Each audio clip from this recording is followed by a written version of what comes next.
강남에서 23평이 7억 5천이라고? 서초구 서초동에 나왔습니다. 3호선 남부터미널 역세권이고 서초역, 교대역도 도보권입니다. 오, 괜찮은데 어디죠? 그런데 여기는 나홀로 주상복합 아파트입니다. 그래도 강남인데요? 라고 생각하시는 분들, 고층이라 전망 좋지만 북향입니다. 오늘 영상에서는 이런 집은 전부 제외했습니다. 서울 5억에서 7억대 역세권 아파트 딱 5곳, 나홀로 아닙니다. 주상복합 아닙니다. 1층, 2층 아닙니다. 역까지 최대 7분, 최소 400세대 이상, 그리고 이 가격이 된 이유가 설명되는 아파트들입니다. 궁금하다면 좋아요 누르고 바로 시작하겠습니다.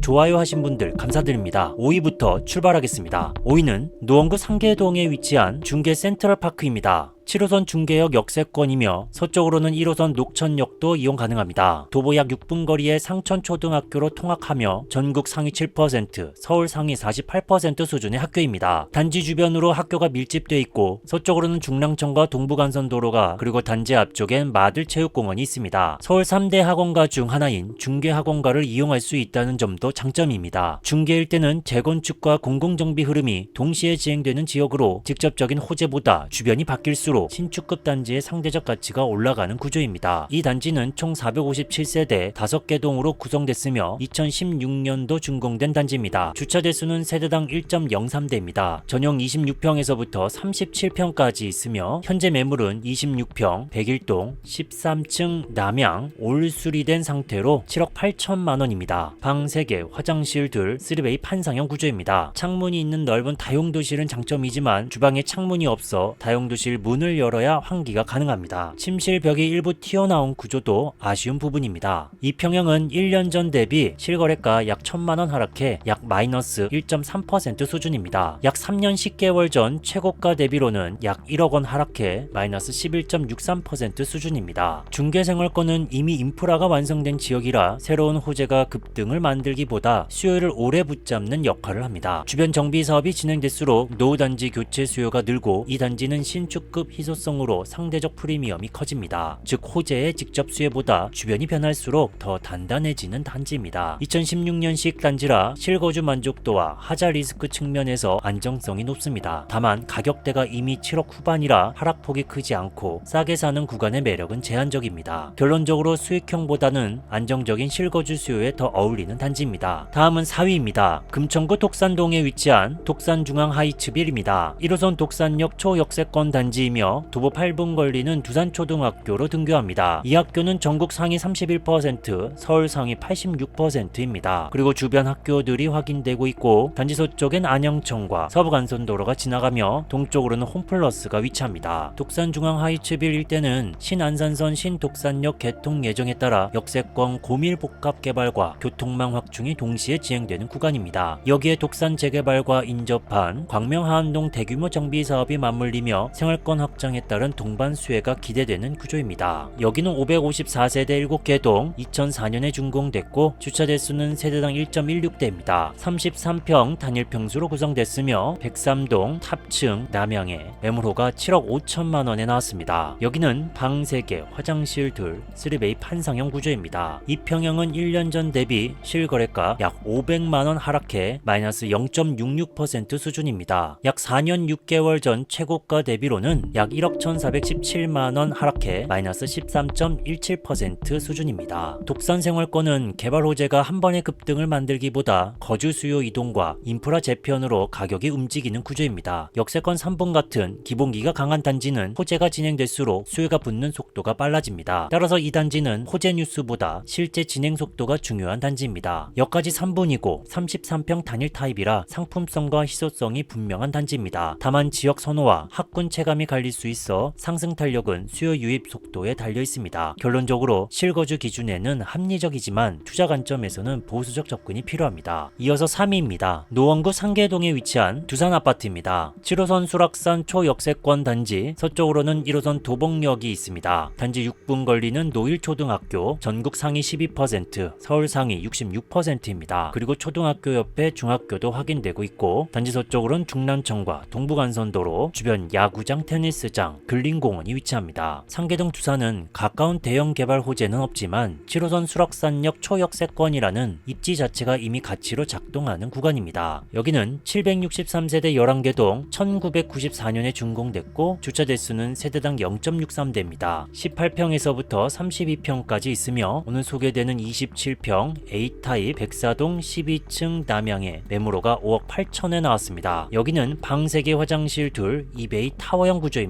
이 평형은 1년 전 대비 1억 5천만원 하락 마이너스 21.13% 수준입니다. 약 4년 전 최고가 대비로는 1억 5천만원 하락해 마이너스 21.13% 수준입니다. 이 단지는 역 주변에 눈에 띄는 개발 호재는 없습니다. 대신 7호선 수락산역 초역세권이라는 입지 자체가 이미 완성된 가치입니다. 즉 이 단지는 호재를 기다리는 단지가 아니라 교통 접근성 하나로 평가받는 단지입니다. 역 3분의 5억대 후반이라는 가격 메리트는 분명합니다. 하지만 1993년식 구축이고 주차 여건이 부족하며 최근 4년 거래가 4건으로 회전율이 매우 낮습니다. 결론적으로 싸서 좋은 단지가 아니라 싸진 이유를 감당할 수 있을 때만 선택이 성립합니다. 부동산 정보는 한 번 보고 끝내는 게 아니라 계속 쌓아보는 기준입니다. 민스 부동산 자료실은 추천이 아니라 판단을 돕는 자료입니다. 고정 댓글에서 확인하시면 됩니다.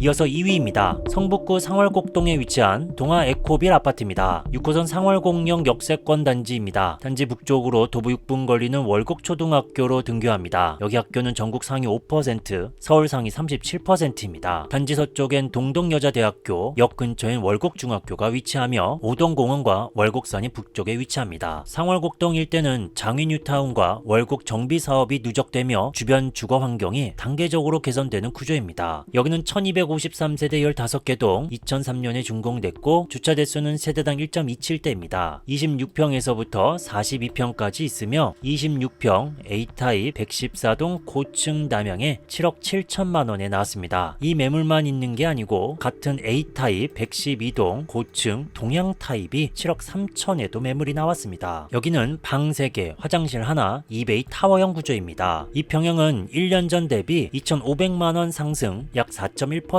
수준입니다. 3년 11개월 전 최고가 대비로는 약 1억 50만 원 하락해 약 13.67% 수준입니다. 월곡, 상월곡 일대는 정비 흐름이 누적될수록 체급 있는 구축 단지가 수혜를 받는 구조입니다. 주변 노후 단지 교체가 진행되면 이 단지는 규모와 상품성으로 교체 수요를 흡수할 가능성이 큽니다. 즉 호재가 단기 재료가 아니라 중기 변화로 이어질 때 강해지는 단지입니다. 1000세대가 넘는 규모의 주차 여건도 준수의 기본기가 좋은 단지입니다. 최근 1년 상승 흐름이 나타났고 최고가 대비 하락폭도 과하지 않습니다. 결론적으로 실거주와 회복 기대를 동시에 누릴 수 있는 단지입니다. 마지막으로 1위입니다. 강북구 미아동에 위치한 SK 북한산시티입니다. 우이신설 솔샘역 초역세권 단지입니다. 단지 바로 옆에 도보 1분 걸리는 서울 삼각산 초등학교를 품었고 이 학교는 전국 상위 3%, 서울 상위 24%입니다. 그리고 이 초등학교 바로 옆에 중학교와 서경대학교, 대일외국어고등학교 등 학교들이 주변에 있습니다. 미아동 일대는 정비사업이 누적되는 구조이며 대단지인 SK 북한산시티가 그 흐름의 중심에 위치해 있습니다. 여기는 3,830세대 47개 동 2004년에 준공됐고 주차 대수는 세대당 1.25대입니다. 24평에서부터 43평까지 있으며 24평 A타입 134동 18층 동향에 6억 2천만 원. 또 한 건 더 소개해드리겠습니다. A타입 142동 21층 남서향 매물호가 6억 2,500만 원입니다. 동향 6억 2천, 자 남서향 6억 2,500 되겠습니다. 여기는 방 3개, 화장실 둘, 2베이 타워형 구조입니다. 이 평형은 1년 전 대비 실거래가 약 2,458만 원 상승 약 4.05% 수준입니다. 약 4년 4개월 전 최고가 대비로는 1억 3,375만 원 하락해 마이너스 17.48% 수준입니다. 미아생활권은 개발 호재 하나보다 정비와 교통 개선이 누적되며 수요가 두터워지는 구조입니다. 이런 환경에서는 대단지 중심으로 수요가 몰리고 가격의 기준점도 빠르게 형성됩니다. 따라서 이 단지는 환경 변화가 나타날 때 가장 먼저 반응할 가능성이 큽니다. 3,000세대가 넘는 대단지로 거래량과 수요가 안정적입니다. 최근 1년 가격 흐름이 개선됐고 최고가 대비 하락 여지도 남아 있습니다. 결론적으로 5곳 중 구조와 흐름이 가장 안정적인 선택지입니다. 지금까지 서울 5억에서 7억대 역세권 아파트 5곳을 같은 기준으로 정리해봤습니다. 이제 마지막으로 이 5단지를 숫자로 한 번 더 정리해보겠습니다. 알아보겠습니다. 먼저 최근 1년 가격 변화입니다. 같은 서울 역세권이지만 단지별 반응은 완전히 달랐습니다. 중요한 건 얼마나 올랐느냐가 아니라 조정장에서 얼마나 버텼느냐입니다. 이 그래프는 수요가 남아있는 단지를 보여줍니다. 다음은 각 단지의 최고가 대비 가격입니다. 이 그래프는 비싸다, 싸다가 아니라 회복 여력이 얼마나 남아있는지를 보는 자료입니다. 같은 가격대라도 이미 회복한 단지와 아직 거래가 남은 단지는 리스크가 다릅니다. 오늘 5곳은 이 두 기준을 함께 봐야 의미가 있습니다. 이 영상의 핵심은 어디가 오른다를 말하는 게 아니라 왜 이 가격이 됐는지, 앞으로 어떤 흐름에서 어떤 선택이 더 안전한지를 정리하는 데 있습니다. 누군가에게는 안정적인 실거주가 답일 수 있고 누군가에게는 회복 구간을 기다리는 선택이 맞을 수 있습니다. 중요한 건 남의 추천이 아니라 내 기준으로 판단하는 겁니다. 이런 기준 정리가 도움이 되셨다면 좋아요와 구독으로 응원해 주시면 큰 힘이 됩니다. 지금까지 민스 부동산이었습니다.